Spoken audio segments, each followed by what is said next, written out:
Let me Okay, figure out whenever my you're ready. share screen, because right now it's only giving me the option for a desktop instead of a window. Okay, there you go. Hello. Okay, can you all see my screen? Yes. Okay, cool. So today I'll be talking about a pretty loaded and somewhat controversial topic in the media world that are kind of parasocial relationships, specifically looking at it in the context of the digital age and streamers and streamed content, so that being YouTube and Twitch. And obviously there are more platforms out there, but specifically those two. So I originally wanted to choose this topic because when I was reflecting on my second paper, I realized there were a lot of dangerous themes regarding my own personal relationships with One Direction, and I kind of wanted to explore that kind of today because I saw it in a lot of interactions I had with different kind of content creators online and their audiences. So just to start off, I wanted to open up with this TikTok. This TikTok itself was the inspiration behind this paper, in addition to my One Direction experience. The sound isn't that important, it's just the words on screen. Yeah. Please let me know if you can see it. I can also pause and read it. So this is a girl that is crying. I think she's about 14 or 15 years old because I'll read the text out loud. It says, "I just found out I ran out of credit, so I can't message Dream, who is a Minecraft YouTuber, and vent to him anymore or call him to hear his voicemail to hear him tell me he loves me." So, context on this.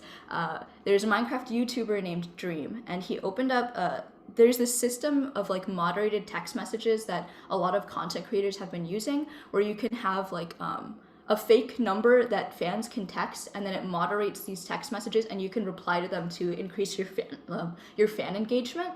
And also you can have a preset voicemail. And so she's been calling this voicemail because it has it in his voice telling her that he loves her. And I was like, ooh, what an interesting TikTok in development. This is probably a good point to talk about parasocial relationships. So, yes. Let me skip. So I'll be delving deeper into why parasocial relationships in the digital age are, can lead to dangerous and unhealthy behaviors and why we should carefully mediate them. And we'll be viewing it under three specific problems that arise under parasocial relationships. The first being financial manipulation and dependency, the second being emotional and social dependency, and the third being a danger to the streamer.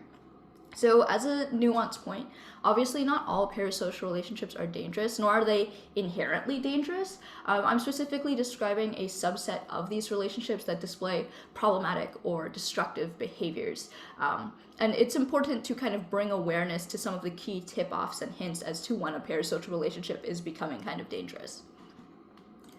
So just to get a blanket statement out of the way, what is the parasocial relationship? So back in 1956, this term was coined by Horton and Wool, and they were kind of describing it as a seeming face-to-face relationship between a spectator and a performer. So at this time, they were obviously referring to stage actors or television actors, but now in this digital age, now that we have content creators and being able to interact with them on a regular basis, obviously this definition has shifted and changed a little bit and has more applications rather than just stage acting and TV acting. And that is the context in which we're going to focus on. So of course, let's delve in a little deeper into how the now differs from the then.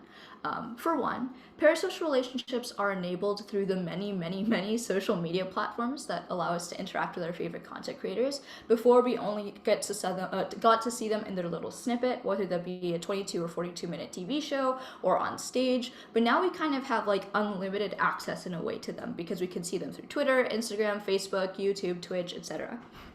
And it allows us to stay plugged into the creator. Additionally, the mediums themselves for content creation have adapted to facilitate the development of parasocial relationships. So since we're looking at it in the streaming context, Twitch has an abundance of features that allow for the monetization of parasocial interactions, which we'll delve deeper later to.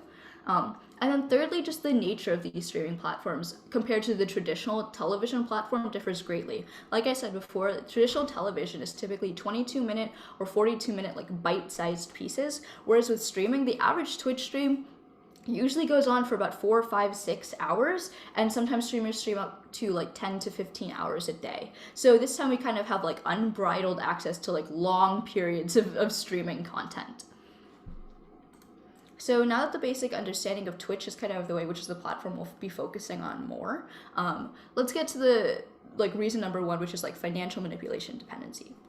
So as mentioned earlier, Twitch and YouTube and other streaming platforms have these built-in features so that viewers are encouraged to donate and spend money on their favorite streamers because this is a main source of income for many people.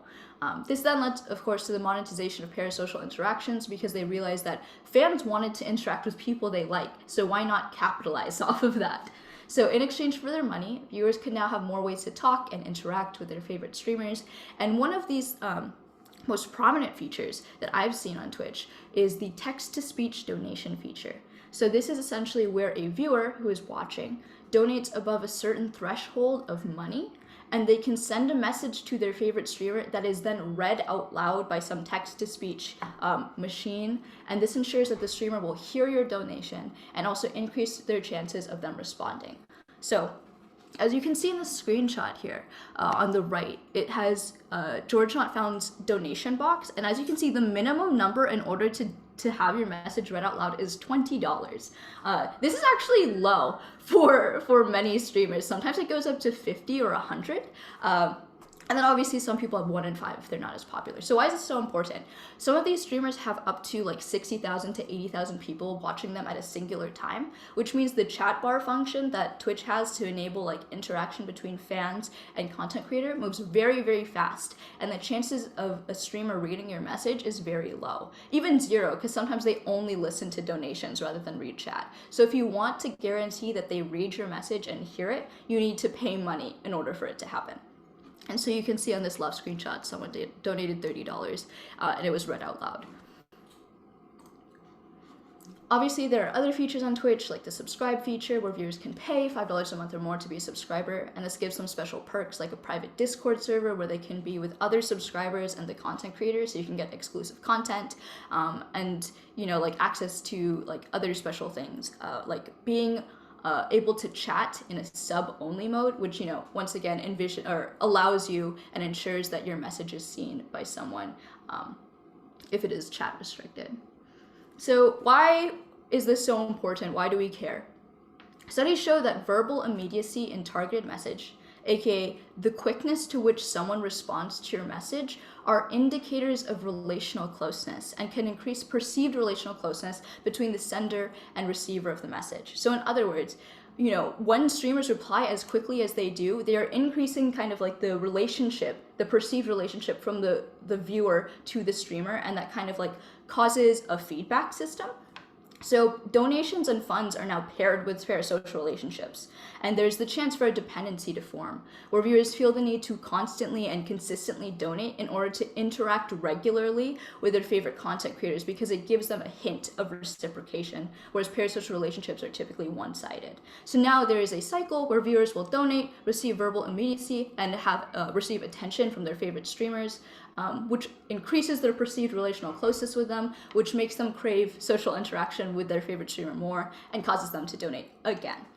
And so like that opening TikTok, right? This girl spent presumably her parents' money calling Dream's voicemail repeatedly just to hear him say, "I love you." Yeah, so that kind of shows an example of financial dependency. There are also many examples of different viewers spending their income repeatedly and donating regularly to streamers, which isn't a bad thing until it, starts to hinder your own personal life. So now tying into that, there's the emotional and social dependency aspect of things. So another consequence of the parasocial relationship on a drastic level is alienation and estrangement from their peers in order to maintain this parasocial relationship. So there was a separate study done that showed that social anxiety is a predictor of parasocial relationships. In fact, those with an anxious, ambivalent attachment style and a stronger need to belong reported the strongest imagined intimacy towards favorite media characters. So already from the get-go, the people prone to forming parasocial relationships are a relatively vulnerable and emotionally vulnerable group, right? They are typically socially anxious. They have a strong feeling of a need to belong. So when do parasocial relationships become dangerous? So, according to this book, the Routledge Handbook of Media Use and Well-Being, it is stated that extreme parasocial relationships may be harmful to an individual's well-being when it hampers their ability to adjust and be included in relevant and real-world situations, and when they start to succumb to delusion. So, while parasocial relationships are only meant to be one-sided and have no reciprocation from the other side, there's a funny thing where it actually has still the same consequences as two-way personal relationships. So, one phenomenon that exemplifies this is known as the parasocial breakup, where an individual, if their parasocial relationship experiences strain or even ends, they still have the same feelings of sadness and anger and frustration and grief and so on that they would normally have in a two-way relationship, like a breakup romantically or a friendship ending, which I found very, very interesting. So I actually conducted a personal study of mine where I surveyed MIT students and Minecraft YouTube stands from a Discord I was on, typically 18 to 22-year-olds, asking questions if they were personally affected when their favorite streamer was in a bad mood or was displayed in a negative light. And 20% of people who responded to that survey said that they had a worsening or bad mood if their favorite content creator was in a bad mood. And then 20% of users reported having a bad mood or worsening mood if someone like badmouthed or portrayed their favorite streamer in a negative light. So it's evident that there is like an emotional dependency upon these streamers, right? Like if they are in a bad mood, we become in a bad mood. This can then escalate to examples that I have on the screen right now, where slander of your favorite content creator or perhaps the end of their content creation can lead to very destructive behavior. So this far left screenshot, it is once again Dream, the Minecraft YouTuber, is made a joke on April Fool's Day about ending his content creation and ending the server on which he streamed on. And this person says, I legitimately wouldn't be able to live without the SMP. So once again, dependent behaviors. Kind of dangerous, kind of destructive, right? If your life is revolving around this one single Minecraft server, perhaps you need, more than that. And then the second screenshot where he is telling people that he loves them again, this person says that the Dream is the only person that loves them. So once again, dependency. Obviously, there's other consequences of this too. This can lead to emotional manipulation and power play because, they are an emotionally vulnerable subset of people. And so this example on the right demonstrates one of those examples where popular YouTuber and streamer Call Me Carson actually used his status and abused his fans, and that he solicited nudes from minors from them. So, these are obviously extreme examples, but are what happens when you form these dangerous parasocial relationships. And then thirdly, it is just a danger to the streamer. Some extreme cases of this are like Valkyrie having to move out of her LA home because a fan stalker leaked her address. Other streamers have to hide their dating life out of fear that their fans will go out and attack them. And it just becomes very difficult because I believe fans become entitled at some point where they start to expect reciprocation. They either expect romantic availability from female streamers, or they expect social reciprocation when they send messages in chat, and become very angry when they don't receive that because they've been donating and sending messages yet receiving nothing in return. And so that's kind of when the relationship turns negative, when you start expecting something back. Let me go next. So these are obviously drastic representations of parasocial relationships, and not all parasocial relationships are bad, like I said. And it's also important to realize that, online, some of those screenshots may have been dramatized for a comedic effect or for a shock effect and not actually have reflected that person's beliefs or ideals. And also there was a study shown that, there aren't just negative impacts of parasocial relationships, but like Twitch themselves in the study said that it helped people going through a difficult time cope and became a larger part of their lives during this difficult period compared to regular viewing. And also in my own personal study, 41% of participants responded yes to having made friends with their fandom and community. So it's evident that there is other motives for being a fan of a person on Twitch, like the community they find through it. And it is not just the singular parasocial relationship that motivates them. So now, what can we do? Now that we know these things, what can we do to mediate these relationships? It is important to be aware of our own parasocial relationships and you look for these telltale signs of negative evolution of the parasocial relationship. Evaluating our own interpersonal relationships and ensuring our main social interactions aren't solely stemming from the parasocial are key steps to maintaining our well-being. Like I said before, parasocial aren't all bad. In fact, there's a study done in 2008 that said that they can have positive impacts on self-esteem and development towards our ideal selves. And it is up to us, however, to make sure that they don't consume our whole being. It is also important that streamers and content creators set up boundaries between themselves and their audiences to ground viewers and let them know what is correct in terms of interacting with them and what is wrong. And I have this video that I think really encompassed it. So this is Ludwig. He is the #1 most subscribed to person on Twitch, and he has this very famous clip that everyone plays whenever they talk about parasocial relationships that I thought was very relevant. Let me know if you can hear it. How could we not get attached to someone like you? Just treat it like you would treat the TV show Mad Men. You shouldn't form a relationship with me. At the end of the day, I'm entertainment. If I stop entertaining, you stop watching. That's it. That's what I want from you guys. Because I'm not your friend. I will never, ever hang out with you. And I don't care about you because I don't know you. I can't. There are 13,000 people here. I can't care about all of you because I don't know any of you.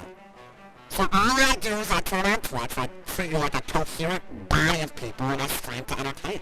That's all I do.